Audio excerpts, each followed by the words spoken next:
What is up? My name is Tapeworm, and this past spring I hiked the Grand Enchantment route. It is a route that goes from Phoenix, Arizona to Albuquerque, New Mexico, along the Sky Islands in the southwest. It was approximately 770 miles. I clocked well over 900 miles. I did add some lengthy alternates along the route. It was by far the most remote, roughest, exposed, and enjoyable through hike that I've done yet among the CDT, AT, PCT, AZT. And today we're going to go over the gear that I used on that walkabout. So I guess we'll start with what I keep in my fanny pack. This is just a dime bag fanny pack I got at a smoke shop a long time ago. I did not actually use this fanny pack, but I do use a fanny pack on my walkabouts. I used a Cotopaxi fanny pack I got from a hiker box on the CDT. In my fanny pack, I keep my odds and ends, which would be a busted ass iPhone 7, a pair of headphones, my plastic spoon I got for free from a yogurt shop, and my water filter. I always use the SAWYER squeeze, especially on a route like this. There was a lot of questionable water sources, lots of cow troughs, lots of stock ponds. By far the dirtiest stock ponds I've ever drank from in 9,000 miles. That's still good? So, had no issues, did not get sick, still running strong, no Giardia, norovirus, etc. And I believe I got this out of a hiker box on the Appalachian Trail last year. I've somehow maintained it, back flushing it, and it still flows fine. You can get these at Walmart for like 30 bucks. And that's it for now. Usually got a nice big bag of weed and some wax. Now, as far as the pack goes, this is a 28-liter pack made by YAR.GEAR. YAR.GEAR. You can check him out on Instagram. He does have a website, catalog. It's this dude out of Chattanooga, Tennessee. Runs a cottage company, makes UL-PACKS. This is the Apex. It's made out of the new Ultra material, kind of the running vest style straps. It's got some medium grade foam in the straps, 2 SENCHI pouches on the front, and then on the back of the pack you got a nice elastic pouch. So let's get right into it. I want to keep in mind what works for me might not work for you. I like to keep things very light. I would say I'm a minimalist when it comes to through hiking.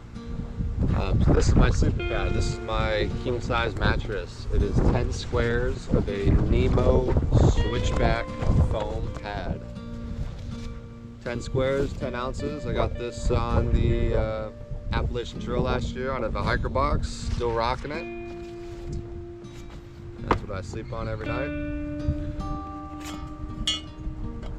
I have a extension, carbon fiber extension pole made by ZPACKS. This is to get a little bit more pitch, or a max pitch, on my ALTAPLEX. I am standing at 6'4", so I am fairly tall, and I want to make sure I get the max pitch on my shelter. This is, I don't know, some standard REI hiking pole that I use to prop my tent up. I don't normally hike with it. After a few years of through hiking, I don't hike with poles anymore. My knees have seemed to gotten a lot stronger. As far as stakes go, I could use 10 stakes. I think I got 7 in here. I got a little ZPACKS DCF pouch, got out of a hiker box once again. And I got, 7 stakes. I got 1 shepherd hook that I found along the way of my travels. 2 other no-name stakes I found out in the desert.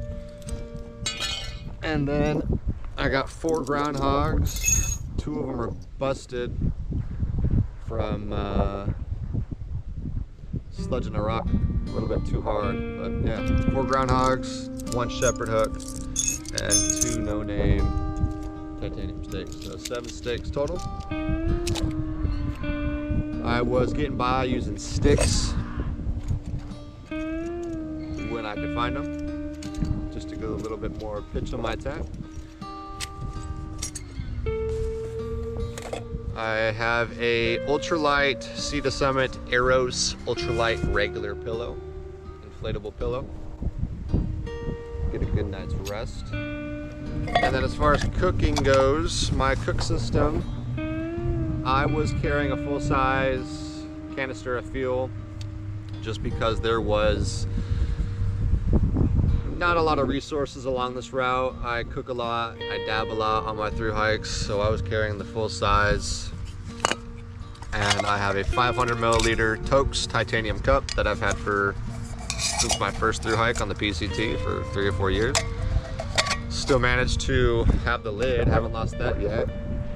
Full-size Bic lighter and a BRS stove. This is my second BRS stove in 3 years.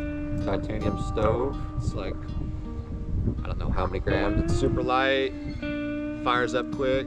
I've boiled over many times. You can clog this thing up with coffee, you name it, it's still gonna fire up, unlike a pocket rocket. You can find these on Amazon for like $16, $17.99. Highly recommend if you are on a budget.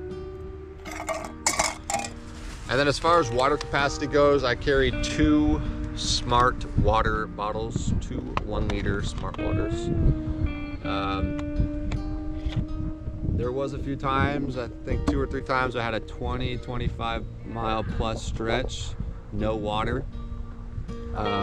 It could have been a doozy, but I tend to hike bigger miles and I am fairly quick, so I made it work. But 2-liter capacity was all that was needed on the Grand Enchantment route. Due to the last winter we had, it was a real wet winter, and there was actually lots of water. I'd say every 3 to 5, 7 miles there was spring, a cow trough, stock pond, seasonal creeks. There was a lot of water this time around this year on the Grand Enchantment route. So this is again a frameless pack. I don't recommend rocking a frameless pack if your base weight's over 6 to 8 pounds. It's just not gonna ride right. You're just gonna create inflammation on your body. It's gonna hurt. It's not gonna be comfortable, but this pack, I love it. It rides real nice. 2 other items that I don't have at the moment because I trashed them was a fleece. I had a Peloton 97 made by KUIU. All right, so I'm 26 miles in. It is an ultralight fleece made by a hunting company. Again, KUIU, K-U-I-U. They guaranteed their products. If you have any wear and tear, stitching that's popping up or popping out, you can contact KUIU and they will replace your product. So I do highly recommend going through KUIU. I had to throw mine away. I went up to Alaska this summer for salmon season and I was wearing it and it just smelled so foul. I had to throw it away. I did not want to fly with it or send it back or even send it back to KUIU. So I ended up grabbing a SENCHI Designs fleece made with the Alpha Direct material. Super ultralight, seems real delicate, but it's like 4 to 5 ounces. I got it on a discount, I think for like 60, 70 bucks. So I said, fuck it, why not? Again, that's SENCHI Designs. You can find them on Instagram. And I believe it's just a dude running a cottage company out of Oregon. As far as the food bag, this is a food bag I got on the CDT. It's a GRANITE 16-liter sack. That's my food bag. Light, durable, free. Good old hiker box. And then as far as rain gear goes, I gave up on rain gear. I used to use the Frog Togs Extreme Light, or I think it's Uber Light. That was the only jacket I've ever come across that kept me dry. It was light and it was affordable. Now I just rock windbreakers. They dry quicker, they're lighter. I got this at Marshall's for like $16.99, $17.99. It's just a Columbia wind shell, and that's my rain gear. No rain pants. I had 2 blizzards I was in, and yeah, I survived, made it. The other item that I don't have is my women's leggings. I carry usually a base layer bottoms. I'll get women's leggings. Women's because they're cheaper, lighter, really flexible. They got tons of spandex in the product, and I'm a skinny guy, so they just fit better. And I can usually find them at Dollar Tree or Family Dollar, next to nothing. Electronics. I just carry a Ziploc baggie with my electronics, which is a USB-C cord, a micro USB cord, and a lightning phone cord. And I got 2 charging bricks. I carry a couple extra SAWYER O-rings, a little book of stamps. I enjoy writing postcards to my friends and family when I'm on my thru hikes. A little tiny thing of DCF tape in case I need to repair or tape up a little wear and tear on my gear. And then my headlamp. This is a headlamp I've had for 3 years. Still going strong. It is made by Petzl. It's the Petzl Bindi rechargeable LED headlamp. Find them on Amazon for I think 30 bucks, super cheap. And yeah, still going strong. I've had this for 3 or 4 years. It's got a low, medium, high, and a low light setting. Charge. As far as charge goes, I would say you could charge this and hike on the medium setting for about 2 hours, and then you'll get like another hour and a half on the low setting before it starts wanting to shut on and off.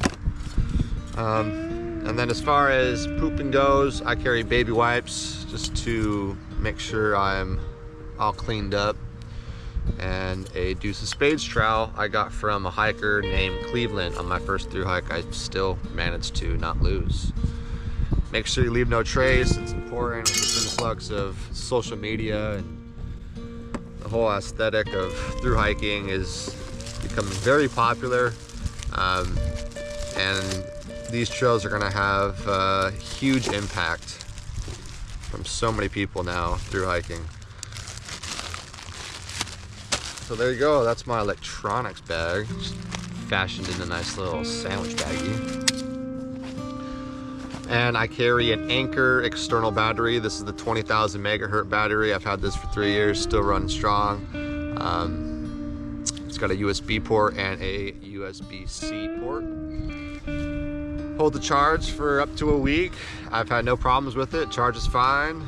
Charges my GoPro, my headlamp, my cell phone. And yeah, made by ANKER. As far as my shelter goes, I use a ALTAPLEX made by ZPACKS, 17-ounce tent made with DCF, Dyneema Cuban fiber. This is a great tent. I've been in windstorms, rainstorms, snowstorms, blizzards. I've been completely exposed at 13,000 feet, perched on mountains. The design of this tent, it really is superior when it comes to wind and storms. Bomb-proof. I've been in every sort of condition that you could imagine with this tent. Only thing with ZPACKS is I would say definitely check your stitching. When you get anything from ZPACKS, I don't care if it's a sleeping bag, tent, jacket, whatever, make sure you check the stitching. This is my 5th or 4th tent that I've had from ZPACKS. Due to one, ZPACKS have sent me like 2 or 3 tents with seams that were not sealed. The stitching was fucked up, and these are not cheap. I mean, they're 700 bucks, 600, I believe they're over 700. Yeah, I think over 700 bucks after tax. Not a cheap tent. So when I contacted ZPACKS in regards to the seams not being sealed, stitching not being properly done, they luckily made it right. with the little attitude that I gave them. ZPACKS customer service, I would say 1 thumbs up, 1 thumbs down. It's 50-50, it really depends on who you get. And I've also had 2 or 3 of these tents where the zippers fail after about 1,000 miles. Contact ZPACKS, ask them to repair the zipper. They don't repair shit. They'll just send you a new loaner tent and basically try to pawn it off on you. And basically that's what happened to me my first round. I had a fucked up seam, fucked up stitching. ZPACKS sent me a loaner tent, didn't hear back from them, walked from Mexico to Canada, asked them what's going on with my repair. And they said, oh, we thought that you would be fine with that loaner tent. So I basically bought a used tent right off the rip, and I brought that up to them after 2 other tents, the zippers failed, and instead of repairing the tent, they just sent me a new one. So I'm gonna take care of this one. I do recommend ALTAPLEX. I can't say I recommend ZPACKS as a company. They're hit or miss. And then as far as the sleep system goes, on this route I started in February, and I ended my hike late April. So I use a 10-degree sleeping bag. This is made by Feathered Friends. It's just your standard down mummy bag. It weighs about 2 pounds, 1 ounce. Definitely not ultra light, but I don't carry a lot of layers. I don't carry town clothes. I don't carry extra socks. I don't carry any of that bullshit. I know if I have a 10-degree sleeping bag, mummy bag, and I'm soaked to the bone, or it's snowing, whatever it may be, I know if I hop into this, I'll be warm and I'll sleep through the night and I'll be fine. So yeah, that's all the gear that I used along the Grand Enchantment route. By far my favorite hike so far. I think my next hike will probably be the Hayduke next spring. I'm going out to Steamboat Springs, Colorado for the winter. Doing a lifty season, so I'll get some snowboarding in for the winter. And I just really fell in love with the cross-country hikes. I'm trying to veer away from these Triple Crown trails and these trails that just have a huge influx of people.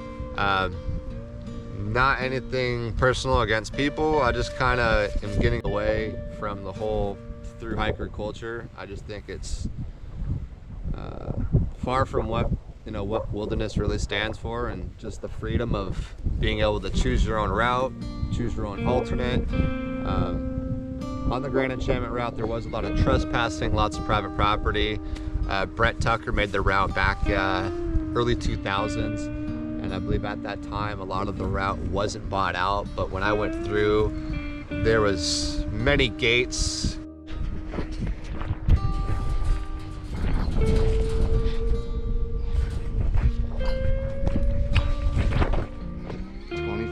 Surveillance, game cameras,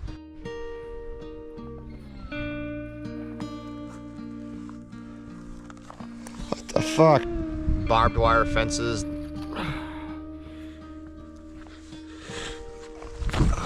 that I just said fuck it.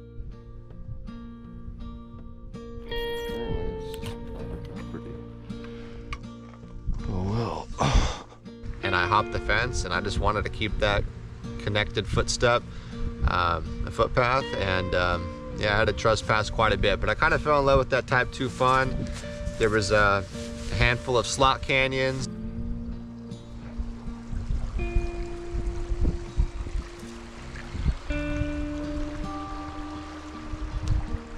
That were really spectacular. So I think I'm ready for the Hayduke. I've had my eyes on the Hayduke for quite some time, and I'll be using probably the same setup. I might get a little bit larger of a pack just for food carries and water carries. I know they're going to be quite large, but for the most part, I'm going to keep everything pretty much the same. And yeah, so if you have any questions, comments, comment down below. Be sure to subscribe.